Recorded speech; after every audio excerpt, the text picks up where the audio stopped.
जय श्री कृष्णा दोस्तों। हर हर महादेव। कैसे हैं आप सब? स्वस्थ और सुरक्षित होंगे।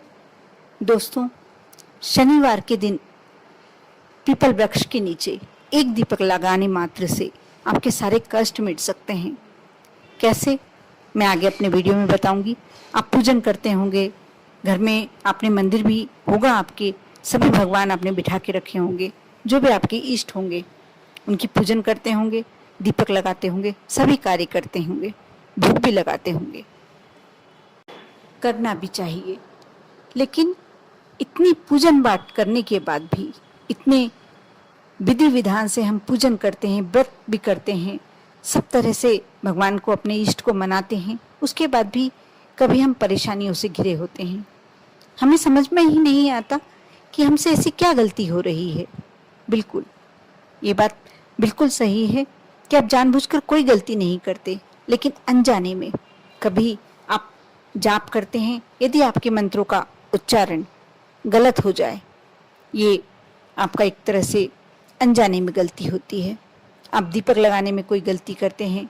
कभी कभी देखा है कि व्यक्ति अपने घर की सफाई तो पूरे मनोयोग से करवाता है, करता है, पूरा घर एकदम साफ और स्वच्छ होता है, लेकिन जो मंदिर भगवान का अपने घर में रख के रखा है, जिसमें अपने इष्ट को बिठा के रखा है, आसन दे के रखा है, वह मंदिर अपेक्षित छोड़ देते हैं। 2-3 दिन में कर लिया तो कर लिया, कभी वीकली कर लिया तो कर लिया, कभी महीनों ही उसमें सफाई नहीं होती, धूल पड़ी होती है, कभी जाले भी लग जाते हैं। ऐसे स्थिति में कैसे आपके इष्ट आप पर अपनी कृपा बना पाएंगे, आपकी मनोकामनाएं, आपके मनोरथ पूरे कर पाएंगे? क्योंकि जब आप उन्हीं को धूल भरा छोड़ के रखे हैं, परेशानी में छोड़ के रखे हैं, तो आप मान सकते हैं कि कैसे वह आपका अच्छा कर सकते हैं। वैसे वो भगवान हैं, करते ही हैं, लेकिन फिर भी सबसे ज़्यादा दोष इस बात का होता है जब हम अपने घर में बहुत सारे भगवान बिठा लेते हैं। हम जिनकी, और होता क्या है कि किसी ने गिफ्ट में, सबसे बुरी बात यही होती है कि आजकल फैशन हो गया है, चलन में आ गया है, ली और गणपति जी की मूर्ति आपने किसी को गिफ्ट कर दिया, तस्वीर गिफ्ट कर दिया, कहीं गए, आप तीर्थ गए, सबके लिए क्या लेना है, ठीक है, वहाँ जो जिस तीर्थ गए हैं वहाँ से भगवान की फोटो उठा लाते हैं, तस्वीर उठा लाते हैं, मूर्तियाँ उठा लाते हैं, और सभी अपने रिश्तेदारों को, दोस्तों को गिफ्ट कर देते हैं। वह अपने मंदिर में विराजमान कर लेते हैं। कई तो यदि मंदिर में जगह नहीं होती, स्थान नहीं दे पाते, तो अपने बेडरूम में लगा लेते हैं, कई अपनी किचन में लगा लेते हैं। उनको तो दोष लगता ही है, लेकिन उस कुछ % आपको भी उसका दोष लगता है। गिफ्ट देना गलत नहीं है, लेकिन जब हम कहीं बाहर जाकर और भगवान की प्रतिमा लाकर किसी दूसरे को, किसी रिश्तेदार को गिफ्ट करते हैं, दोस्त को गिफ्ट करते हैं, एक तरह से हम गलत करते हैं, अपने साथ भी और जिसको दे रहे हैं उसके साथ भी। क्योंकि वह उसका यदि सम्मान नहीं कर पाता तो उसका दोष आपको भी लगता है। इसलिए कभी भी ये गलती ना करें। आप कहीं बाहर जाते हैं, बिल्कुल आप जाएं, और वहाँ से प्रसाद भी आपको उतना ही लाना चाहिए जो आप अपने घर में, वैसे प्रसाद लाने की परंपरा भी समाप्त होना चाहिए। क्योंकि हम जब यथोचित सम्मान प्रसाद को नहीं दे पाते हैं, प्रसाद का मतलब होता है भगवान का आशीर्वाद, हम लाकर रख देते हैं। जब घर पहुंचते हैं उसके 1-2 दिन तो हमें थकान निकालने में लग जाते हैं, उसके बाद हम सभी के घरों में वो प्रसाद पहुंचाते हैं। वहाँ गया, हो सकता है किसी को याद नहीं रहा और कहीं रख दिया, वो 8 दिन, 15 दिन, 20 दिन पड़ा रहता है, इसी तरीके से रखा रहता है, उस पर धूल जम जाती है, कभी चींटियाँ भी हो जाती हैं और वह प्रसाद बाहर डल जाता है। नहीं, ये गलत है। आप कहीं जाएं तो प्रसाद बिल्कुल थोड़ा थोड़ा सा प्रसाद रूप में, आप घर से भी प्रसाद का जरा सा, वहाँ का लाया हुआ प्रसाद 1-2 दाने लाकर मिलाकर और घर का बना हुआ प्रसाद दे सकते हैं। घर में कुछ भी चीज़ें मिला लें, ड्राई फ्रूट्स मिला लें, जो आपकी इच्छा हो, जो आपकी श्रद्धा है। मिठाई के पेड़े जो आते हैं वह आप यहाँ अपनी स्थान से, घर से ले लें और उसमें थोड़ा थोड़ा सा प्रसाद की मात्रा रख कर दे सकते हैं। लेकिन जब हम सोचते हैं कि हम सब अच्छा कर रहे हैं, हमने तीर्थ भी कर लिए, हम व्रत भी कर रहे हैं, पूजन भी कर रहे हैं, लेकिन हमारा अनिष्ट क्यों हो रहा है, हमारी इष्ट हमारी क्यों नहीं सुन रहे हैं? हमसे यही गलती होती है। इसलिए हमें अपने घर में उतने ही भगवान विराजित करना चाहिए जितनों की हम पूजन कर सकते हैं। यदि एक भी रखा हुआ, यदि एक भगवान को भी हमने अपने घर में स्थान दे के रखा है, बिठा के रखा है, तो आप उनकी पूरी लगन से पूजन कीजिए, पूरी श्रद्धा से पूजन कर कीजिए। जरूरी नहीं है कि सभी भगवानों को, आप जिसको ज़्यादा मानते हैं आप अपने घर में उनको विराजित कीजिए और उनकी पूरी सेवा भाव से पूजन कीजिए, पूरे अपने घर के सदस्य के समान। बल्कि अपने घर के सदस्य के समान नहीं, आप ऐसे रहिए कि आप उनके घर में रह रहे हैं।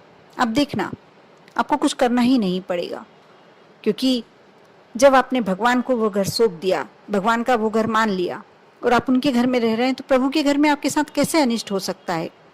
आप अपने, जैसे अपने माता पिता की सेवा करते हैं वैसे उनकी सेवा कीजिए, उनको भोग लगाइए, उनके सामने दीपक लगाइए। ये तो हुई आपने अपने घर में मंदिर में कितने भगवानों को बिठा के रखा है और आप बाहर से लाकर लोगों को क्या गिफ्ट करते हैं। बिल्कुल गलत बात है। यदि कोई आपको गणपति जी की मूर्ति या कोई भगवान की प्रतिमा, फोटो देता है, तस्वीर देता है, तो आप हाथ जोड़कर निवेदन कीजिए कि नहीं, यदि आपके घर में जगह है, आप उनका सम्मान कर पाएंगे, आप उन्हें यथोचित उनके साथ न्याय कर पाएंगे, तो आप उनसे भगवान की प्रतिमा लीजिए, भगवान की फोटो, भगवान की मूर्ति लीजिए। नहीं तो मना कर दीजिए, हाथ जोड़कर बिल्कुल विनम्रता से बोलिए कि नहीं, मैं ये प्रतिमा नहीं ले सकता हूँ, आप किसी और को दे दीजिएगा, क्योंकि कहाँ इन्हें विराजित किया जाए ये स्थान मेरे अभी मन में नहीं आ रहा है, दिमाग में नहीं आ रहा है। इसलिए आप इन्हें उस व्यक्ति को दीजिए जो इन्हें अपने घर में स्थान अच्छे से विराजित कर पाएँ, इनका सम्मान कर पाएँ। सामने वाले व्यक्ति को बुरा तो बिल्कुल नहीं लगेगा, बल्कि भगवान का भी आपको आशीर्वाद प्राप्त होगा। इससे आप यह कभी भी नहीं मानना कि आप भगवान इससे रुष्ट हो जाएंगे, बल्कि भगवान इससे प्रसन्न होंगे कि हाँ, भगवान तो अपने अंदर होते हैं, हम सिर्फ दिखावे के लिए, मात्र के लिए पूजन करते हैं। आप यदि दिल से भी अपने अंदर जो आपके इष्ट बैठे हुए, मैंने पहले भी अभी एक वीडियो बनाया हुआ है, आप उसको पूरा देखिएगा, सुनिएगा, आप मान जाएंगे कि आपके अंदर ही पूरे भगवान विराजित हैं। आप यदि अपने आप को, जो अपने अंदर भगवान विराजित हैं, उनकी पूजन करते हैं, उनका भोग लगाते हैं, उनको सम्मान देते हैं, जब आप अपना सम्मान करना सीख जाएंगे, आप मानकर चलिए 33 कोटि देवी देवता का सम्मान आप कर पाएंगे। आपको जरूरी नहीं है कि आप दीपक लगाइए या भोग लगाएं, वो तो करना ही चाहिए।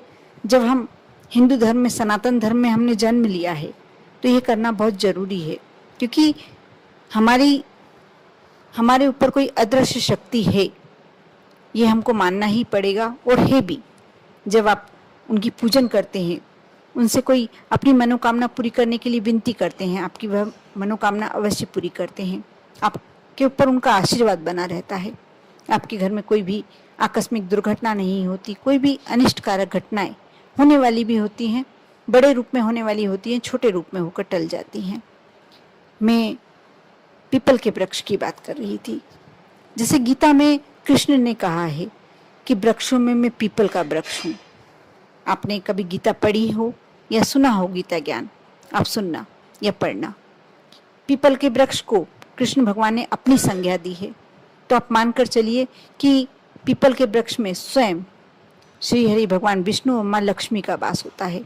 आप शनिवार के दिन यदि पीपल देव को नमस्कार ही कर लेते हैं, छू भर लेते हैं, तो आपका माँ लक्ष्मी की और श्री हरि भगवान विष्णु की कृपा होने लगती है।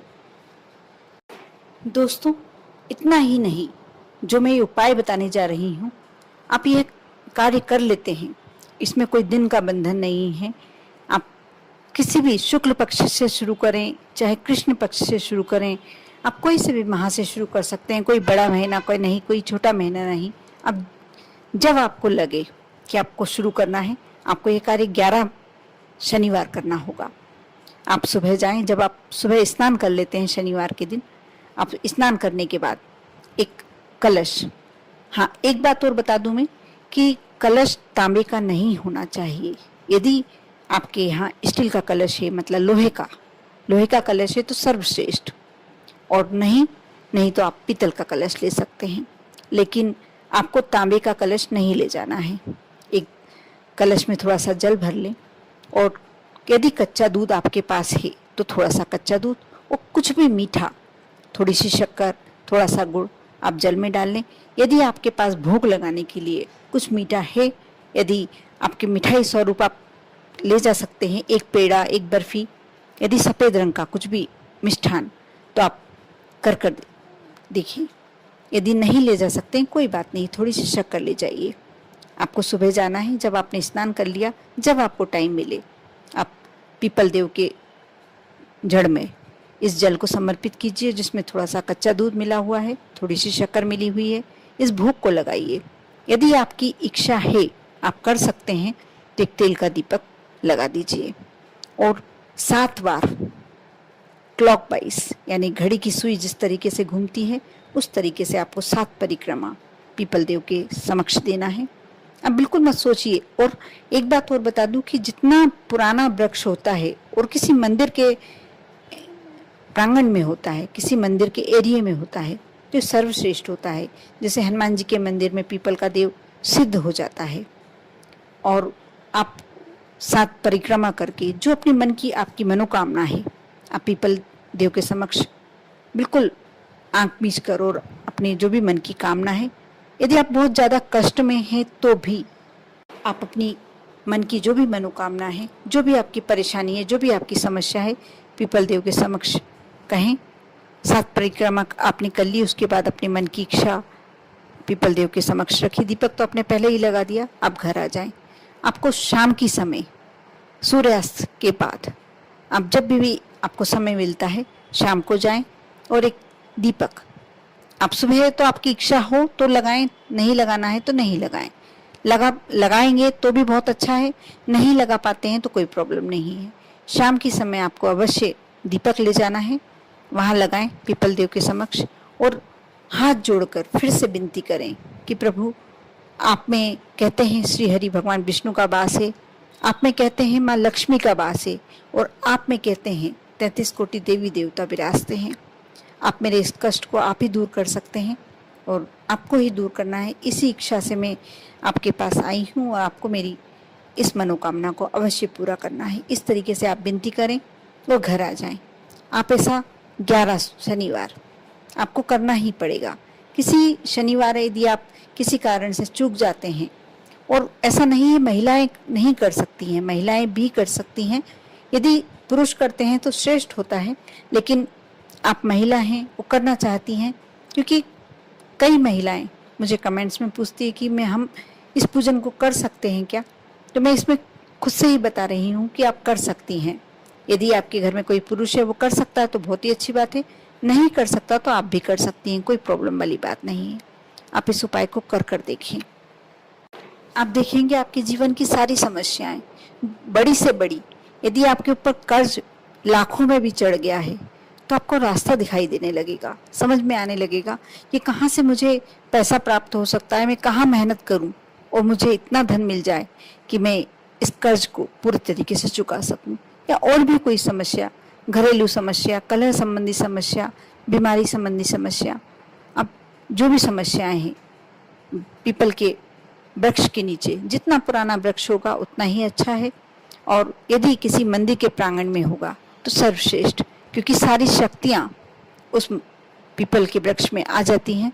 और आप सुबह और शाम दोनों टाइम जब विनती करते हैं तो कोई शक्ति ऐसी नहीं होती जो आपकी इच्छा को, मनोरथ को टाल सके। कर देखें, विश्वास रखें, श्रद्धा रखें और इस उपाय को अवश्य एक बार आजमा कर देखें। यदि अपने जीवन से आपको कष्टों को दूर करना है, समस्याओं को दूर करना है, तो अवश्य कर देखें। आप पर और आपके पूरे परिवार पर भगवान भोलेनाथ की कृपा हमेशा बनी रहे। ओम नमः शिवाय।